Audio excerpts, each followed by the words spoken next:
అప్పుడు జర మా హెల్త్ కూడా బాగాలేకుండే ఇంట్లో పరిస్థితి. ఇక్కడ మహిమ చాలా బాగుంది. ఈ మహిమ వల్ల మాకు 2 నెలల్లో మంచిగా కవర్ అయిపోయింది. శివుడికి సోమసూత్రం ఇంకా బ్రహ్మసూత్రం అని 2 పేర్లు ఉంటాయి ఒకటే దానికి. నువ్వు ఏ ఏజ్ నుంచి చిన్నప్పటి నుంచి వస్తున్నావు ఇక్కడికి? అంటే నేను ఎక్కువ శాతం రాలేను. 7 ఇయర్స్ తర్వాత ఇక్కడ స్టార్ట్ అయింది నుంచి. అక్కడ నుంచి వీడికి 7 ఇయర్స్ అట. 7 ఇయర్స్ తర్వాత టెంపుల్ వస్తున్నాడట.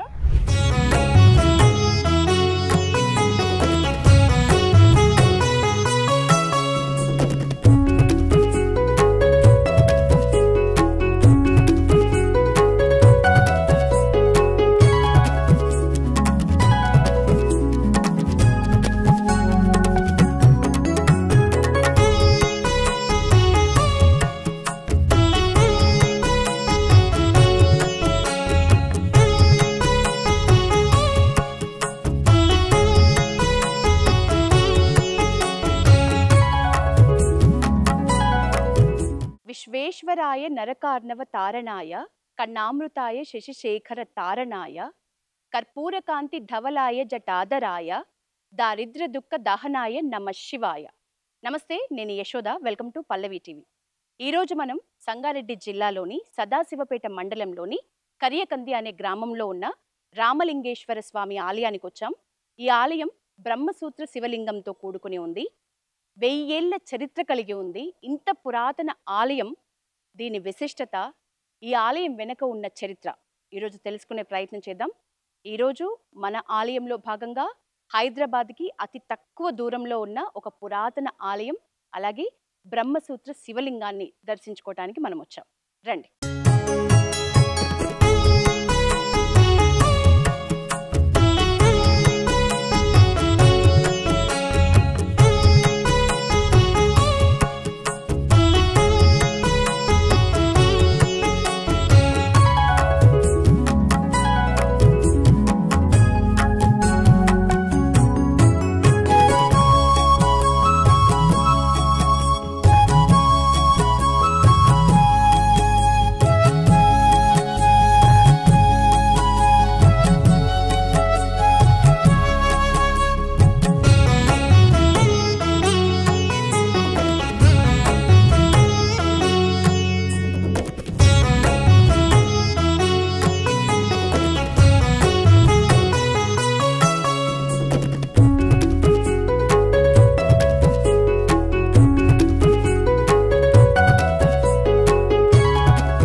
ఈ ఆలయం ప్రత్యేకతల్లో మొదటిది బ్రహ్మసూత్ర శివలింగం అయితే, లేలేత నునులేత సూర్యకిరణాలు అభిషేకించబడుతున్న రామలింగేశ్వరుడి లింగం ఈరోజు మనం దర్శించుకోబోతున్నాం.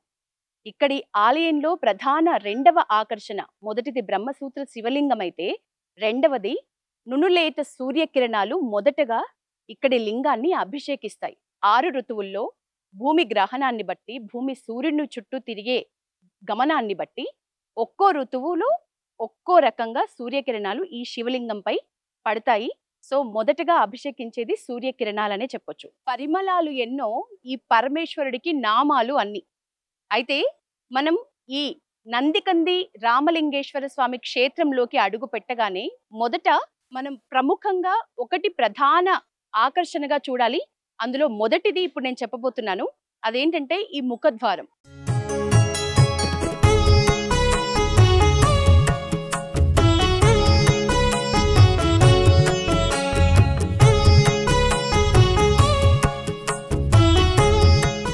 ముఖద్వారం నుంచి లోపలికి రాగానే మనకు ఎడమ వైపున శిలాశాసనం, కుడివైపున ధ్వజస్తంభం దర్శనమిస్తాయి. మొదట శిలాశాసనం చూద్దాం. దీని ప్రత్యేకత ఏంటంటే, ఆలయం గర్భగుడి గోపురం పైన ఏదైతే పద్మాకారం పుష్ప ఆకృతిలో ఉందో అదే ఆకృతి, అన్ని పెటల్స్ అంటే అన్ని రేకులు, తామర పువ్వు రేకులు ఈ శిలాశాసనం మీద కూడా మనం పైన దర్శనమిస్తాయి.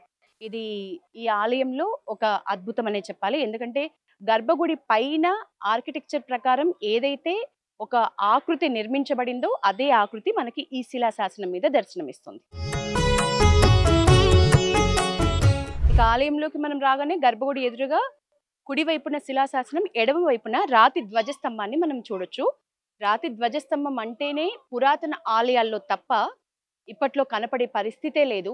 రాతి ధ్వజస్తంభం ఆ కాలం నాటిది. అంటే సుమారు 1000 ఏళ్ల చరిత్ర ఈ ఆలయానికి ఉంది, ఈ రాతి ధ్వజస్తంభానికి ఉంది. ఈ రాతి ధ్వజస్తంభము ఎలాంటి తొడుగు లేకుండా అప్పటి ఆలయం కట్టడానికి నిదర్శనంగా నిట్టారుగా నిలబడి ఉందని చెప్పుకోవచ్చు.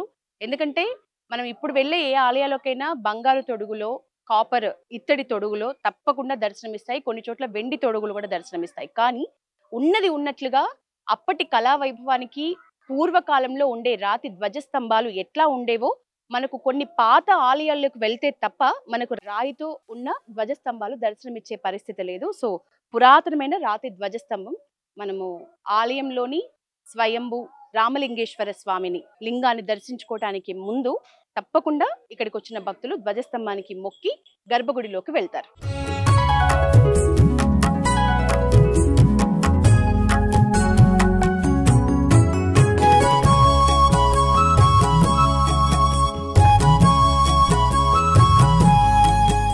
ఇక స్వయంగా శ్రీరాముడు ప్రతిష్ఠించిన బ్రహ్మసూత్ర శివలింగం ఏదైతే ఉందో ప్రధాన గర్భాలయం ద్వారం ముందు మనం ఉన్నాం. ప్రధాన అర్చకులు మనతో పాటు ఉన్నారు. నమస్తే శర్మ గారు.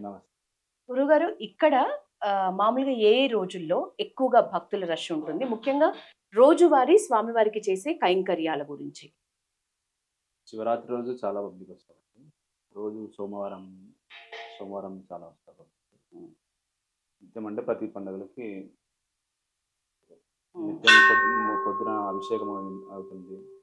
నిత్య పూజ అర్చన అనేది ప్రతిరోజు జరుగుతుంది. ఓకే, అయితే మనకు ఇది శ్రీరాముడు ప్రతిష్ఠించిన లింగము అయినప్పటికీ మనం స్వయంభూ అని చెప్పొచ్చా? కాదు, రాముల వారి ప్రతిష్ఠించిన లింగం అనే చెప్పాలి. అంటే రాముల వారు ప్రతిష్ఠించిందని కాదు, అది 9వ శతాబ్దం నాటి గుడి. కళ్యాణ చాళుక్యులు నిర్మించిన గుడి. అంటే 1000 ఏళ్ల పైబడిన గుడి. ఇక్కడ మన శిలాశాసనంల దగ్గర కూడా మనకంత అప్పటి కాలం నాటిదని చెప్తారు. అంతకు ముందు కూడా కావచ్చు. ఈ ఆలయంలో శాసనాలు ఉన్నాయా దానికి సంబంధించి? శాసనాలను కూడా మనం చూడొచ్చండి. ఇక్కడ నంది దగ్గర ఒకటి ఉంటది, ఓకే, బయట శిలాశాసనం. గురుగారు, ఈ స్ఫటిక లింగం ఎందుకని ఏర్పాటు చేసాం? అంటే మన రాముడు ప్రతిష్ఠించిన లింగం ఉన్నప్పటికీ ముందుగా మనం స్ఫటిక లింగాన్ని ఎందుకు ఏర్పాటు చేసినాం అన్నది? దాతలు ఇచ్చిందండి.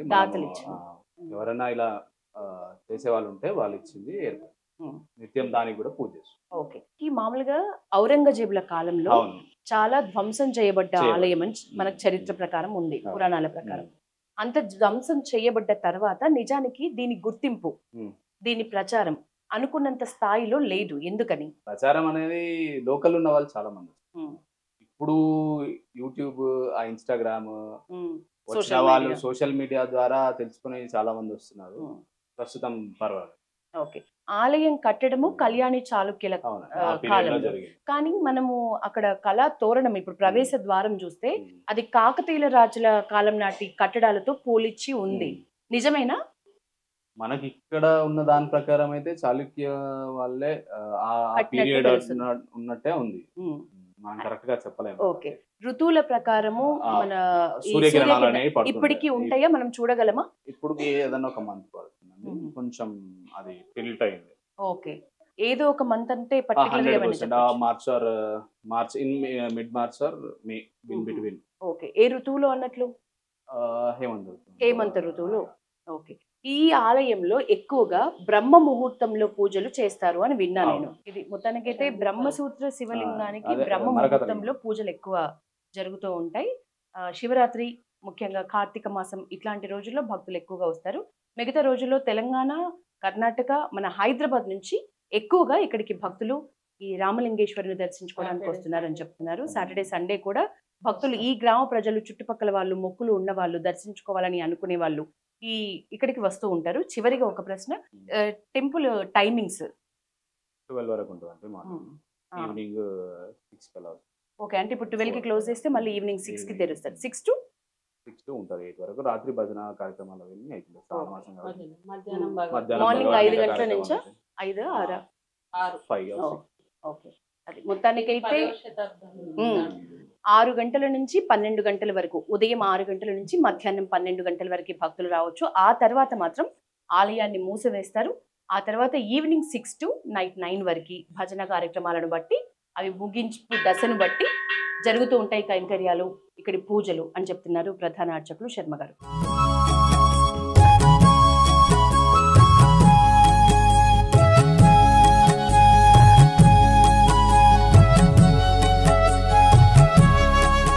ఇక మనకి గర్భగుడిలోకి రాగానే నిజానికి మనకి శివాలయాల్లో మనం రాగానే మనకి గణపతి కనిపిస్తారు, అలాగే నవగ్రహాలు ఇట్లా కనిపిస్తాయి ఉపాలయాలుగా. కానీ వెంకటేశ్వర స్వామి ఆలయానికి వెళ్తే ఎట్లా అయితే జయ విజయులు ఉంటారో, ఇక్కడ రామలింగేశ్వర స్వామి గర్భగుడికి కూడా అటు ఇటు జయ విజయులు ఉండటం అయితే ఇదొక కొత్తగా కనిపిస్తున్న తీరు. మనకి శివాలయాల్లో జయ విజయులు కనిపించరు, కానీ శివాలయాల్లో గణపతిని ఎక్కువ చూస్తాం. ఇక్కడ గణపతి కూడా ఆ కాలం నాటి నుంచి ప్రతిష్ఠించిన గణపతి ఉన్నారు. అయినప్పటికీ కూడా జయ విజయులు మాత్రం మనం కొత్తగా చూస్తున్నామని చెప్పొచ్చు. జయ విజయుల్ని కూడా ఇక్కడ ఈ ఆలయం ప్రధాన గర్భగుడి ఏదైతే ద్వారం ఉందో ఆ ద్వారానికి అటు ఇటు జయ విజయుల్ని మనం ఈ ఆలయంలో చూడొచ్చు.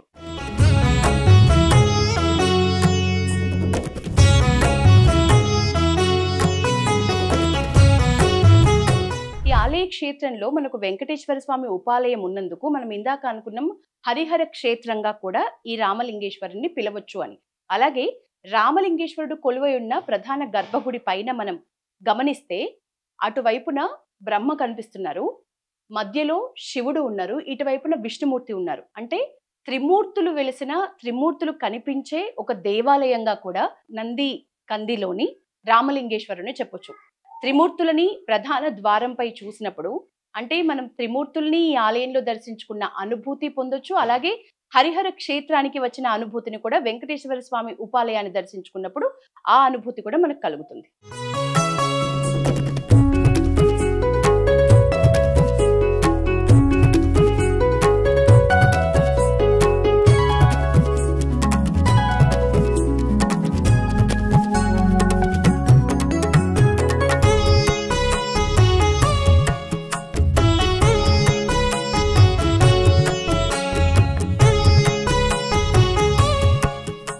అఖండ మృత్యుంజయుడు రామలింగేశ్వరుడు.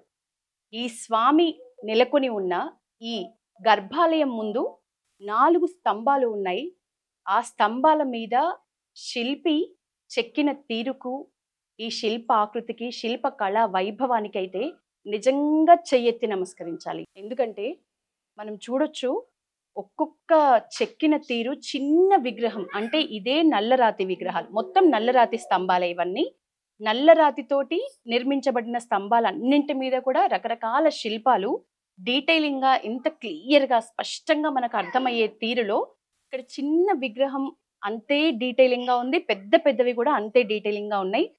దగ్గరికి నిజంగా నాకు ఎందుకో రామప్ప ఆలయం అయితే గుర్తుకొస్తుంది. రామప్ప ఆలయంకి వెళ్తే కూడా ఇలాగే దగ్గరికి శిల్పాలు ఇంతే డీటెయిల్, ఇంతే స్పష్టంగా, అది హెరిటేజ్ గ్రూప్ లో కూడా ఒక ప్రసిద్ధ దేవాలయంగా మన తెలంగాణ కళా వైభవానికి, శిల్పకళా వైభవానికి నిదర్శనంగా పేరు నమోదు చేసుకున్న గుడి. ఆ ఆలయానికి ఏ మాత్రం తీసిపోని విధంగా ఇక్కడి నల్లరాతి స్తంభాలు అయితే ఉన్నాయి. ఈ స్తంభాలని చూస్తుంటే మనం ఎంతో పురాతనమైన టెంపుల్, నిజానికి ఇది 1000 సంవత్సరాల చరిత్ర కలిగిన ఆలయమే. దానికి ఏ మాత్రం తీసిపోకుండా ఈ ధ్వజస్తంభాల పైన ఉన్న శిల్పాలైతే నిజంగా చెక్కిన వాళ్ళకి ఈ కాలంలో కూడా మనం మనస్ఫూర్తిగా చెయ్యెత్తి నమస్కరించాలి, సాక్షాత్కరించాలి అన్నా కూడా తప్పే లేదు. అంత అద్భుతంగా చెక్కిన తీరు అయితే అబ్బురపరుస్తుంది మనకి. ప్రతి ఒక్క డీటెయిలింగ్, కాసేపు దీన్ని పరిశీలిస్తూ నిలబడితే అసలు ఒక్క రాయిని ఇన్ని రకాలుగా ఏ మాత్రం చెక్కు చెదరకుండా, ఒకవేళ మధ్యలో ఏదైనా ప్రాబ్లం వస్తే మొత్తం స్టోన్ని పక్కన పడేయాల్సిన పరిస్థితి. ఎంత జాగ్రత్తగా చెక్కితే తప్ప మనకు ఈరోజు ఇంత కళా వైభవం మన కళ్ళకి ఇంత ఇంపుగా, ఇంత అందంగా ఉండే అవకాశమే లేదు. ఆ శిల్పులందరికీ నిజంగా మనమందరం ఈ సందర్భంగా అయితే ఒకసారి గుర్తు చేసుకోవాల్సిన పరిస్థితి. 4 స్తంభాలు కూడా ఎంతో అద్భుతంగా ఉన్నాయి. ముఖ్యంగా మెయిన్గా ప్రధాన ఆకర్షణగా మిగతా స్తంభాల మీద కూడా శిల్పాలు చెక్కబడి ఉన్నాయి. కానీ ఈ నల్లరాతి స్తంభాలైతే చాలా ఆకర్షణగా, గర్భగుడికి ఎదురుగా ఆకర్షణగా ఉన్నాయి. వీటి ఎదురుగానే మనకు నందీశ్వరుడు దర్శనమిస్తారు.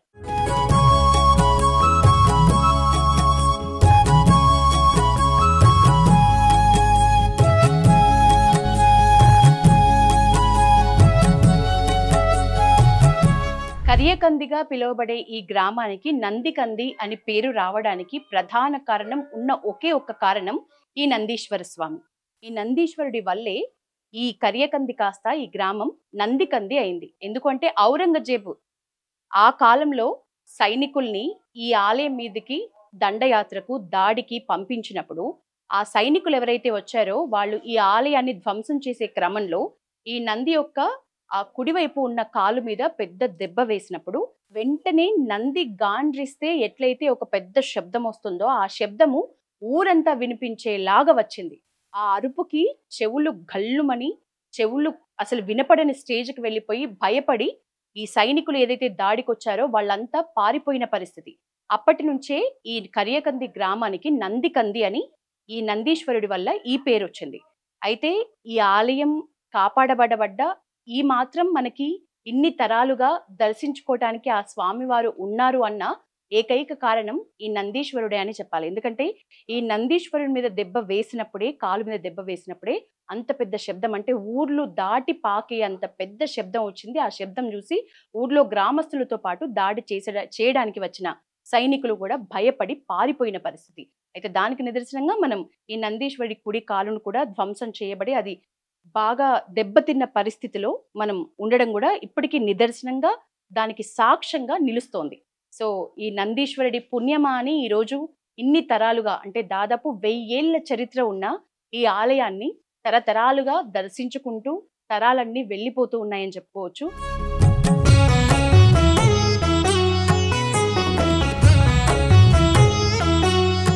రామలింగేశ్వర స్వామి గర్భాలయానికి కుడివైపున ఆయన తనయుడు మనకు గణపతి దర్శనమిస్తారు. భక్తులు ఎవరైనా సరే స్వామివారిని దర్శించుకోవటానికి ముందే గణపతిని చూసే విధంగా మన ఆచారం, హిందూ సంప్రదాయం ప్రకారం ఏ శివాలయానికి వెళ్ళినా మనకు తప్పకుండా గణపతి మొదటి దేవుడిగా దర్శనమిస్తారు, ఆది దేవుడిగా దర్శనమిస్తారు. కాబట్టి మనం మొదట ఆయన్ని దర్శించుకుంటాం. అదే రీతిన భక్తులు లోపలికి రాగానే ఒక ప్రదక్షిణ చేసి వస్తున్నట్లుగా వచ్చి ఫస్ట్ మొదట గణపతిని దర్శించుకుంటారు. ఆ తర్వాత గర్భాలయంలో ఉన్న బ్రహ్మసూత్ర శివలింగాన్ని దర్శించుకుంటారు.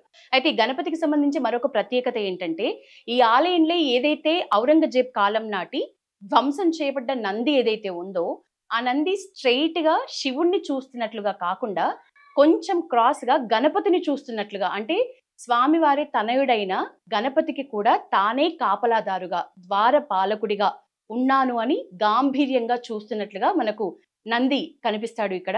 సో నంది ఓరకంటగా చూసే గణపతి విగ్రహం ఇది అని చెప్పొచ్చు.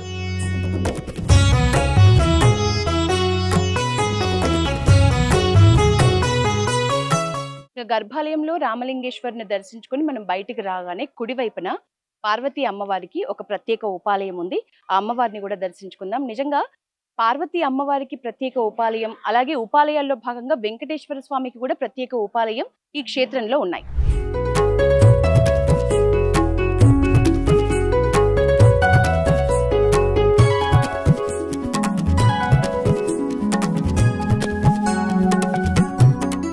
పార్వతీ అమ్మవారి ఆలయంలో ఉన్న ప్రధాన అర్చకులు పరమేశ్వర స్వామి గారితో మాట్లాడదాం. నమస్తే. ఈ అమ్మవారు నిజానికి ఉదయం ఒక రకంగా, మధ్యాహ్నంకి వచ్చేసరికి మరొక రకంగా వదనం, ముఖవదనం, ఈవినింగ్ వచ్చేసరికి కొంచెం శాంత రూపంగా అట్లా నిజంగా చేంజ్ అవుతూ కనిపిస్తుంది. బాగా సూక్ష్మంగా మనం పరిశీలిస్తే అంటారు. నిజమేనా? నిజమే. అది చాలా మనం చాలా ఒక 15 నిమిషాలు ఆ విధంగా చూస్తే మన ముఖ కవులు కూడా నవ్వుతున్నట్టు కనిపిస్తుంటది. బాగా నవ్వుతున్నట్టు కనిపిస్తుంటది. ఆ చాలా పరిశీలన చేస్తే మేము చిన్నప్పుడు ఇక్కడ వచ్చేటప్పుడు చాలా భయపడుతుంటే, వేరే పిల్లలు కూడా మేము భయపడకుంటే ఉగ్ర రూపంగా అట్లా చూస్తుండేనట్టు ఆ విధంగా కనిపిస్తుండే కాబట్టి భయపడుతుండ్రి. ఇక్కడ దానికి కూడా చిన్నపిల్లలు చాలా భయపడుతుంది. ఇటువంటిది మాకు అటువంటి ఏం భయం లేదు. అమ్మవారు ఎంతో మహిమాన్వితమైనది. ఎటువంటి కోరికలైనా కానీ మనసు లోపల ఒక 11 రోజులు కానీ, 21 రోజు కానీ, 41 రోజు కానీ మండలంగా తీసుకొని అమ్మవారి చుట్టూ ప్రదక్షిణ చేసినా కానీ, ఈ భవానీ రామలింగేశ్వర స్వామి ఆలయం చుట్టూ ప్రదక్షిణ చేసినా కానీ ఎటువంటి కోరికలైనా కానీ, సంతానం కానీ, మరియు వివాహం కానీ, సర్పదోషం ఉన్న వాళ్ళకు కానీ, మరియు ఎటువంటి అనారోగ్య సమస్యలు ఉన్నా కానీ ఎంతోమందికి చాలా స్వయంగా మేము కళ్ళారా చూసినాం. ఎంతోమందిని సంతానం లేని వాళ్ళకు సంతానం కలిగింది.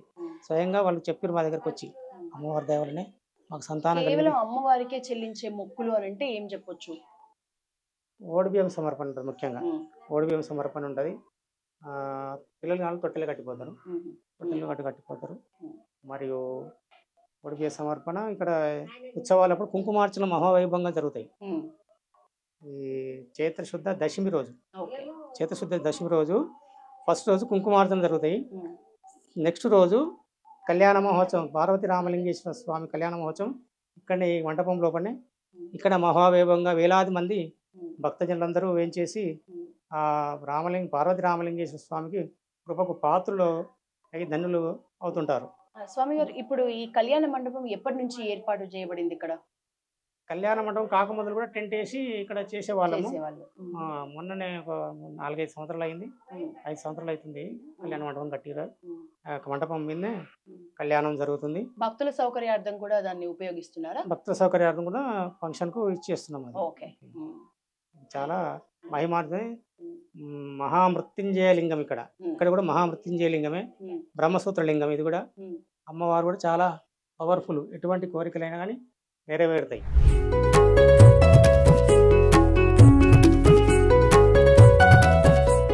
ఉపాలయాల్లో భాగంగా ఇక్కడ వెంకటేశ్వర స్వామికి సంబంధించి ఒక ప్రత్యేక ఉపాలయం ఉంది. ఇక్కడికి వస్తే హరిహరుల్ని ఇద్దరిని దర్శించుకోవచ్చు. ఎవరైనా వెంకటేశ్వర స్వామి భక్తులు ఉన్నా, విష్ణుమూర్తి భక్తులు ఉన్నా కూడా శివుడితో పాటుగా వాళ్ళకి ఇష్టమైన ఈ వెంకటేశ్వర స్వామిని కూడా దర్శించుకొని వెళ్ళొచ్చు. దీన్ని బట్టి మనం ఈ క్షేత్రాన్ని అయితే హరిహర క్షేత్రంగా కూడా పిలవచ్చు.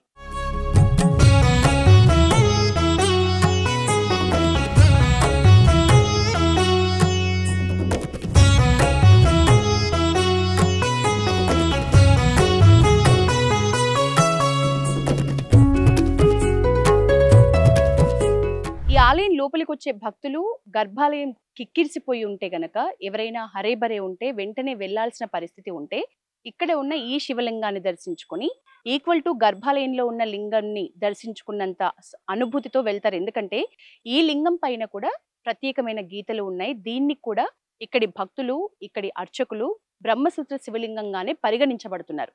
అందుకని ఈ ఆలయంలో ఒకవేళ లోపల భక్తులు కిక్కిరిసిపోయి ఉంటే బయట ప్రాంగణంలో విశాలంగా ఓపెన్ ప్లేస్ లో ఉన్న ఈ శివలింగం దగ్గరే కొబ్బరికాయలు కొట్టి ఈయనకు నమస్కరించి ఈ లింగాన్ని దర్శించుకొని వెళ్తున్న పరిస్థితి. ఇక ఈ రామలింగేశ్వర ఆలయ క్షేత్రంలో ఈ విశాలమైన ప్రాంగణంలో నవగ్రహాలకి కూడా ఒక చిన్నపాటి ఉపాలయం లాగా మొత్తం ఈ గ్రిల్స్ తోటి, ఐరన్ ఫ్రేమ్స్ తోటి ప్రత్యేకంగా ఏర్పాటు చేశారు నవగ్రహాల్ని. నవగ్రహ పూజలు చేయాలనుకున్నా, లేకపోతే ప్రత్యేక పండుగ సందర్భాల్లో వచ్చే భక్తులు ఈ నవగ్రహాలకి కూడా పూజలు చేసుకుంటున్న పరిస్థితి. ముఖ్యంగా మనకి ఎప్పుడైతే కార్తీక మాసాల్లో వెలిగించే దీపాలు ఉంటాయో ఆ దీపాలన్నీ కూడా ఈ నవగ్రహ ఆలయం చుట్టూ, వీటి మీద, ఇక్కడున్న ఈ ప్రత్యేక ఈ షెల్ఫ్స్ లాంటి దాని మీద, ఇక్కడి మెట్ల మీదనే పెట్టి భక్తులు ఈ కార్తీక మాసం మొత్తం దేదీప్యమానంగా ఇక్కడ దీపాలతోటి ఈ ఆలయం అంతా వెలిగిపోతుందని చెప్పొచ్చు. ఇందాక భక్తులు చెప్పింది కూడా అదే. శివరాత్రికి అలాగే కార్తీక మాసంలో ఎక్కడెక్కడి నుంచో ఇక్కడికి బ్రహ్మసూత్ర శివలింగం కాబట్టి తప్పకుండా మోక్షం లభిస్తుంది. బ్రహ్మ ముహూర్తంలో ఇక్కడ పూజలకు మాత్రం ఈ ఆలయం ప్రసిద్ధి. బ్రహ్మసూత్ర శివలింగం బ్రహ్మ ముహూర్తంలో ఏది కోరుకున్నా తప్పకుండా నెరవేరుతుందని ఒక ప్రగాఢ నమ్మకం ఇక్కడి భక్తుల్లో అయితే ఉంది. ఈ స్వామివారిని దర్శించుకోవడానికి ఇక్కడ ఒక భక్తురాలు టీచర్ విజయలక్ష్మి గారు వచ్చారు, మాట్లాడదాం. విజయలక్ష్మి గారు, బ్రహ్మసూత్ర శివలింగం యొక్క ప్రత్యేకత అంటే ఏం చెప్తారు? బ్రహ్మసూత్ర శివలింగం ఇది 10వ శతాబ్దం నాటిది. ఇక్కడ నేను అనుభవించింది చెప్తున్నా. ఇక్కడ వచ్చి మేము 2 నెలలు ఇక్కడ రెంట్కున్నాం సత్రంలో. ఉన్నప్పుడు మాకు చాలా బాగా అనిపించింది. శివుడు ఏదో కళ్ళలో వచ్చినట్టు ఇట్లా కళలాగా వచ్చి బాగా అనిపించింది. అప్పుడు మా హెల్త్ కూడా బాగాలేకుండే, ఇంట్లో పరిస్థితి. ఇక్కడ మహిమ చాలా బాగుంది. ఈ మహిమ వల్ల మాకు 2 నెలల్లో మంచిగా కవర్ అయిపోయింది ఇక్కడ గుడికి వచ్చినాక. అదే బ్రహ్మసూత్రం ఉంది కాబట్టి ఇప్పుడు ప్రచారంలోకి వచ్చింది. అంతకుముందు ప్రచారం లేకుండే, యూట్యూబ్లో దాని ద్వారా వచ్చింది. మేము అనుభవించింది చెప్తున్నాం. బాగా అనిపించింది మాకు. శివుడు మహిమ బాగుంది. బ్రహ్మసూత్ర లింగంకు అభిషేకం చేస్తే ప్రతిరోజు వస్తాం ఇక్కడికి. ప్రతిరోజు శివుని దర్శిస్తుంటాము. బాగుంటుంది. చాలా మంది కూడా హైదరాబాద్ నుండి అటు నుండి సాటర్డే సండే ఎక్కువ వస్తుండ్రు. శివరాత్రికి అయితే ఫుల్ ఉంటది శివుని. మళ్ళా శివుని కిరణాలు కూడా మనం ఇక్కడ మీరు చూడగలం. చూసారా? చూసాం. శివుని కిరణాలు అక్కడ నుండి లింగం పైన పడుతుంటది. 6 ఋతువుల్లో ఒక్కో ఋతువులు ఒక్కో రంధ్రం నుంచి సూర్యకిరణాలు పడతాయంట కదా. ఏ ఋతువులో మీరు చూసినట్టు గుర్తుంది మీకు? అంటే ఏ ఋతులో తెలియదు, కానీ ఆ కిరణాలన్నీ పడ్డాయి చూసినాము మేము. అప్పుడు ఫోటో కూడా తీసిర్రు యూట్యూబ్ లో, అది ఫోటో తీసిర్రు, కెమెరాలో తీసిర్రు, అది కూడా చూసినాము అట్లా రియల్ గా. అప్పుడు పడతాయని తెలియదు, కానీ ఇక్కడ వచ్చే వరకు చూసినాం. అభిషేకం చేస్తుంటే కూడా మనము స్వామివారు అభిషేకం చేయిస్తుంటారు. అప్పుడు మన తామర పువ్వు ఆకారంలో ఉంది కదా గుడి, అదే ఆకారంలో లింగం మీద కనబడుతుంది మనకు. వాటర్ పోస్తుంటే మంచి అక్కడ మొత్తం కమలం ఆకారం లాగా మంచి కనబడుతుంది. అప్పుడు ఆ ముహూర్తంలో మనం అభిషేకం చేస్తే అది మొత్తం క్లియర్ గా కనబడుతుంది, లింగం పైనే మీరు కనబడుతుంది. ఎక్కువ ఏ సమయాల్లో అభిషేకం చేసుకుంటారు స్వామివారికి? శివరాత్రి 12ంటికి, మళ్ళా ఎప్పుడన్నా శ్రావణ మాసంలో మార్నింగ్ 4 వరకు చేస్తాం. 4 కు చేస్తాం అభిషేకం. అప్పుడే అభిషేకం ఎనీ టైం మనం వచ్చి మనమే స్వయంగా చేసుకునే వెసులుబాటు ఉందా? లేదు, అట్లా స్వామి Timings ఉన్నాయా? పంతులు వాళ్ళే టైమింగ్స్ ఉన్నాయి. 6 నుండి స్టార్ట్, మార్నింగ్ 6 నుండి 9-10 వరకు అయిపోతాయి. అభిషేకాలు అయిపోతాయి. రష్ ఎక్కువ ఉంటే 12 వరకు కూడా అవుతాయి. ఇక ప్రత్యేకంగా అంటే ఇది కూడా బ్రహ్మసూత్ర లింగం ఉంది, అక్కడ వచ్చి వేరే టైంలో వస్తాం కదా, అక్కడ చేసుకుంటాం పర్సనల్ గా. ఆ అనుమతి లేకపోతే ఇక్కడ విజయలక్ష్మి గారు, మొత్తానికైతే ఒక టీచర్ తన స్వయంగా అనుభవించిన విషయాలు ఏంటంటే, ఇక్కడ హెల్త్ బాగాలేకున్నా, మనకు ఒకవేళ ఆలోచనలు మనస్సు బాగాలేకున్నా, ఈ ఆలయంలో కొన్ని రోజుల పాటు నిత్యం పూజలు స్వామివారి సన్నిధిలో గడిపితే మాకు చాలా మంచిగా అనిపించింది. కాబట్టి మేము రెగ్యులర్ భక్తులం అయిపోయినాం. ప్రతిరోజు మా దినచర్యలో ఈ టెంపుల్ ని దర్శించుకోవటం అనేది మాకు తప్పకుండా ఉంటుంది అని చెప్తున్నారు. నిజంగానే, ఎందుకంటే చాలా శివ క్షేత్రాల్లో మనకి అభిషేకానికి సంబంధించి టైంని కుదించి పెడతారు, మొత్తం టైం అంతా ఏ ఆలయంలో కూడా ఇవ్వరు. కానీ ఇక్కడ ఒక మంచి విషయం ఏంటంటే, లోపల ఒకవేళ కుదరకపోయినా మనం వచ్చిన టైంకి అభిషేకాలు ఆపివేయబడ్డా మనకు బయట మరొక లింగము ఓపెన్ ప్లేస్ లో ఉంది కాబట్టి దానికి కూడా సూత్రం, అంటే ఏవైతే ప్రత్యేక గీతలు ఉన్నాయో దానికి కూడా ఉండడం అనేది పెద్ద మహిమ.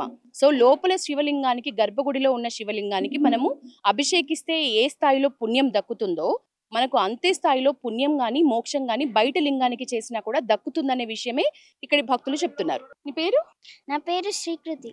శ్రీకృతి, ఈ టెంపుల్ స్పెషల్ ఏంటి నీకేం ఆ, తెలుసు? నాకు ఈ టెంపుల్లో శివుడి స్పెషాలిటీ తెలుసు. అంటే శివుడికి సోమసూత్రం ఇంకా బ్రహ్మసూత్రం అని 2 పేర్లు ఉంటాయి ఒకటే దానికి. అది ఈ బయట ఉన్న ఇక్కడ శివుడికి మరి లోపట్టుకున్న ఆ శివుడికి ఉన్నాయి కాబట్టి ఈ టెంపుల్ స్పెషల్ అయ్యింది. Okay, great great. సోమసూత్రం అంటే ఏంటి, బ్రహ్మసూత్రం అంటే ఏంటి తెలుసా? సోమసూత్రం అంటే ఇట్లా 3 లైన్స్ వచ్చేసి మధ్యలో ఒక స్తంభం లా వస్తుంది. తర్వాత ఈ టెంపుల్ నుంచి గుడిపల్లి దాకా చాలా టన్నల్ రూట్ ఉందంట, మా నాన్నగారు చెప్పారు. సో అట్లా అని ఈ గుడి స్పెషల్ తెలుసు నాకు. అండ్ శివుడి కింద ఏమో నిధులు పెట్టారంట. ఓకే, ఈ హిస్టరీ అంతా మీ నాన్న చెప్పిందా నీకు? మంచి విషయాలు చెప్పింది. ఈ టెంపుల్ లో నీకేం నచ్చుతుంది? నాకు ఈ టెంపుల్లో శివుడు నచ్చుతాడు. శివుడు నచ్చుతాడా? ఈ టెంపుల్ ప్రాంగణం మొత్తం చూస్తే నీకేం ఇష్టం? టెంపుల్ లో శివుడు కాకుండా ఇంకేం ఇష్టం? ఈ టెంపుల్ ఎందుకు రావాలనిపిస్తుంది టెంపుల్ కు? ఓకే, ఈ టెంపుల్లో 3 గుళ్ళు ఉన్నాయి. ఒకటి ఇది శివుడి గుడి, ఇంకోటి పక్కన వెంకటేశ్వర స్వామి అమ్మవారు ఉన్నారు కాబట్టి నాకు ఈ గుడికి రావడానికి చాలా ఇష్టం.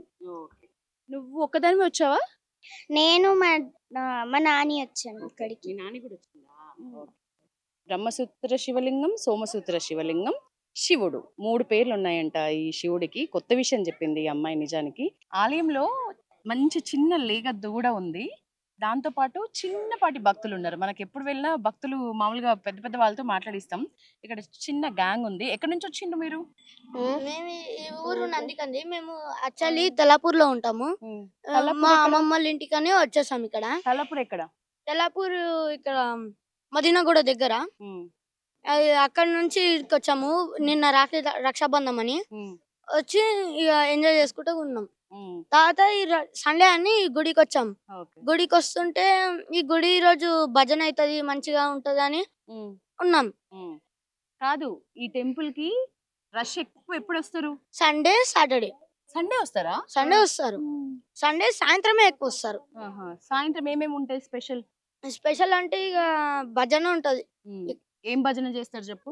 శివుని గురించి ఎట్లా కొన్ని కొన్ని చేస్తారు? పాటలు పెడతారు, పాటలు పాడతారు.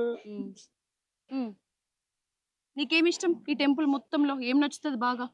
నీ పేరు చెప్పు. భరత్. భరత్. ఏమిష్టం నీకు ఈ టెంపుల్లో? భరత్. నంది, ఉమ్. శివుడు. శివుడు నంది ఇష్టమా? నీకేమిష్టం? నీ పేరేంటి? నా పేరు బానేశ్వర్. పరమేశ్వర్, ఏమిష్టం నీకు ఈ ఆలయంలో?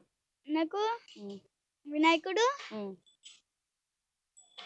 నంది. నంది. ఇప్పుడు మీరు ముగ్గురే వచ్చిండ్రా టెంపుల్ కి? మీ ఇల్లు ఎక్కడా? ఈ ఇంటికి గుడికి తిరుగుతా ఉంటారా? అంతేనా? ఇంకా ఎట్లాంటి టైంలో మీరు ఎక్కువ వస్తారు? మేమంటే పొద్దున్న, సాయంత్రం ఎక్కువ శాతం వస్తాము. ఫేమస్ అయిందా మీ టెంపుల్? ఇది చాలా ఫేమస్ అయిపోయింది. ఎట్లయింది? పబ్లిక్ ఎక్కువ వచ్చేసారు మొత్తం. ఎట్లా ఫేమస్ అయిందంటావు? అంటే ఇక కొంతమంది ఇట్లా న్యూస్ రిపోర్టర్స్ వచ్చి వీడియోలు ఫోటోలు తీసుకుపోతుంటే అంత ఫేస్బుక్ ఇన్స్టాగ్రామ్ లలో పోస్ట్ చేస్తుంటే ఇక పబ్లిసిటీ ఎక్కువ అయిపోయింది. సరే, పబ్లిసిటీ ఎక్కువైంది. మీ దేవుడు, మీ ఊర్లో ఉన్న దేవుడి స్పెషల్ ఏంటిది చెప్పు? ఈ శివుడి స్పెషల్ ఏంటిది, గొప్ప ఏంటిది? ఈ శివుడు గొప్ప అంటే ఇప్పుడు ఎట్లా చెప్పాలి, చాలా ఫేమస్. ఈ శివుడు మొత్తం 3 రూపాయలుగా ఉంటాడు. ఓహో, ఎట్లుంటాడు? 3 రూపాయల పేర్లు తెలియదు. ఏ క్లాస్ చదువుతున్నాను? నేను ఇప్పుడు 7th. ఓకే, 3 రూపాయలు ఉంటాయి అట్నా ఈ దేవుడికి? 3 రూపాయలు. ఓకే, నువ్వు ఏ ఏజ్ నుంచి, చిన్నప్పటి నుంచి వస్తున్నావు ఇక్కడికి? అంటే నేను ఎక్కువ శాతం రాలేను. 7 years తర్వాత ఇక్కడ స్టార్ట్ అయ్యింది నుంచి. అక్కడ నుంచి వీడికి 7 years అట. 7 years తర్వాత టెంపుల్ వస్తున్నారట. ఏ స్కూల్లో చదువుతున్నారు మీరు అందరూ? ఒకటే స్కూలా? కాదు, వీడు నీ స్కూల్ పేరు గవర్నమెంట్ స్కూల్. నీది? నాది యూనివర్సిటీ ఆఫ్ హైదరాబాద్. నీది? నాది Don Bosco high school. Okay, పిల్లలు ఇదే ఊరు, పక్క పక్కనే ఇల్లులు. ఇప్పుడు రక్షాబంధన్ టైంలో కలుసుకున్నారు. మంచి ఇంటికి టెంపుల్కి ఈజీగా మంచిగా తిరుగుతూ హాయిగా టైం స్పెండ్ చేస్తున్నారు. ఈ జామకాయలు ఎక్కడి మీరు తింటున్నాయి? అక్కడ చెట్టు ఉంటది. చెట్టు కింద ఎట్లా తెంపుకున్నారు? చెట్టు ఎక్కిండ్రా? చెట్టు ఎక్కి జామకాయలు తెంపుకొచ్చుకున్నారు వీళ్ళు. ఆ జామకాయలు తినుకుంటే టెంపుల్లో ఇష్టం వచ్చినట్టు ఆట పాట భజన కార్యక్రమానికి వస్తారట. ఇది ఒకటైతే నిజంగా మెచ్చుకోవాల్సిన విషయం. చిన్నపిల్లలు భజన జరిగే టైంలో ఇంట్రెస్టెడ్గా వచ్చి చూసి వినడం అంటే నిజంగా ఒప్పుకోవాలి పిల్లలందరినీ. అందరు కూడా గ్రేట్. మీరు మంచి గవర్నమెంట్ స్కూళ్ళలో చదువుకుంటున్నా కూడా మంచి హ్యాబిట్స్ ఉన్నాయి. సరే, దేవుణ్ణి ఏం కోరుకుంటారు? దేవుణ్ణి ఎట్లాంటి కోరికలు కోరుకుంటారు చెప్పు? ఇక మేము మంచిగా చదువుకొని పెద్ద జాబ్స్ కావాలి మాకు. అది కోరుకుంటావు. నువ్వేం కోరుకుంటావు దేవుణ్ణి? నేను కూడా సేమ్ కోరుకుంటారు. ఎవరన్నా వేరే చెప్పు. నేను పోలీస్ పోలీస్ అవ్వాలని కోరుకుంటావా? నువ్వేం కోరుకుంటావా? నేనా పెద్దమైనాక పోలీస్ నువ్వు కూడా పోలీసేనా? అందరు పోలీసులు అవ్వాలని కోరుకుంటారు. మొత్తానికైతే చిన్న భక్తులు మంచిగా హాయిగా తిరుగుతూ ఉన్నారు. ఈ ఆలయం ఎంత పురాతనమైందో తెలపడానికి ఒక చిన్న ఉదాహరణ కూడా మనం ఇక్కడ చూడొచ్చు. సత్రాల్ని, పాత ఆలయాల్లో, కొన్ని వేల సంవత్సరాల చరిత్ర ఉన్న ఆలయాల్లో, పురాతన ఆలయాల్లో సత్రాలు, లేటెస్ట్ గా విఐపీలు వస్తున్నట్టయితే గెస్ట్ హౌస్లు నిర్మించబడతాయి. కానీ ఈ సత్రాలు కూడా ఈ ఆలయం నాటి కాలం నాటివి.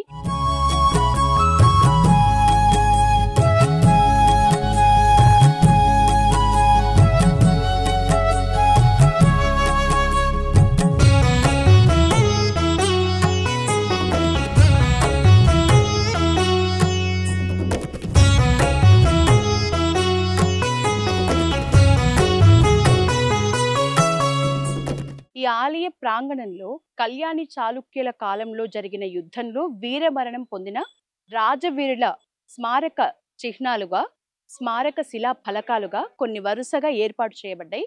అప్పటి కాలం నాటి యుద్ధంలో, అంటే దాదాపు 1000 ఏళ్ల క్రితం జరిగిన యుద్ధంలో వీరమరణం పొందిన రాజవీరులు ఎవరైతే ఉంటారో వాళ్ళందరినీ మర్చిపోకుండా అప్పటి నుంచే వారి పేరున విగ్రహాలని, శిలా ఫలకాల్ని ఏర్పాటు చేసిన పరిస్థితి.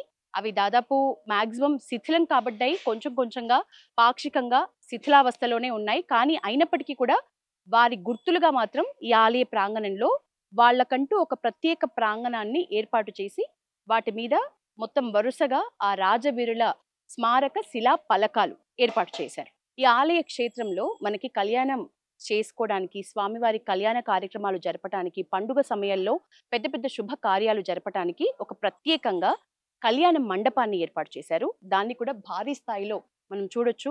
ఎండకైనా వానకైనా ఎట్లాంటి సీజన్లో అయినా భక్తులు సౌకర్యవంతంగా వారి వారి శుభ కార్యాలు చేసుకునే విధంగా ఇక్కడ కార్యక్రమాలు స్వామివారికి సంబంధించి కానీ అమ్మవారికి సంబంధించిన కానీ కార్యక్రమాలు జరపడానికి వీలుగా ఇక్కడ కళ్యాణ మండపాన్ని కూడా ఏర్పాటు చేశారు. అది కూడా చాలా సువిశాలంగా ఉంది. ఎంతమంది వచ్చినా కూర్చునే తీరులో ఉంది. అలాగే ఆలయ కమిటీ చెప్తున్న దాని ప్రకారం కళ్యాణ మండపాన్ని భక్తుల సౌకర్యార్థం కూడా కేటాయించబడుతున్నాయి. అంటే భక్తులు ఎవరైనా శుభకార్యాలు చేసుకోవాలన్నా వారు ఈ ఆలయంలో చేసుకోవాలని కోరుకునే వాళ్ళందరికీ అనువుగా ఉండేలాగా ఈ కళ్యాణ మండపాన్ని ఇక్కడ ఏర్పాటు చేశారు.